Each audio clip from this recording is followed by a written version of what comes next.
എറണാകുളത്ത് വർഷങ്ങളായിട്ട് ബിരിയാണിക്ക് ഫേമസ് ആയിട്ട് നിൽക്കുന്ന ഒരു കടയാണല്ലോ സിലോൺ ബേക്ക് ഹൗസ്. അവരുടെ ബിരിയാണി അത്രയും മോശമാവാറില്ല.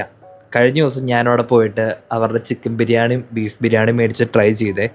ബീഫ് അടിപൊളിയായിരുന്നു കേട്ടോ. നല്ല പൂ പോലെ ഇരിക്കണ സോഫ്റ്റ് ആയിട്ടുള്ള ബീഫായിരുന്നു.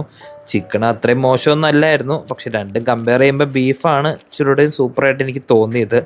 ട്രൈ ചെയ്തിട്ടുണ്ടെന്നാണെങ്കിൽ എക്സ്പീരിയൻസ് എങ്ങനെയുണ്ടെന്ന് കമൻറ്റിൽ ഇട്ടുതരാം കേട്ടോ. പിന്നെ ഞാൻ അവിടുന്ന് അവരുടെ മസാല ഷവായും മേടിച്ചായിരുന്നു. അതും വലിയ വിഷയമൊന്നുമില്ല, അത്യാവശ്യം നൈസായിരുന്നു കേട്ടോ. അപ്പോൾ ഒരു ദിവസം ട്രൈ ചെയ്യ്.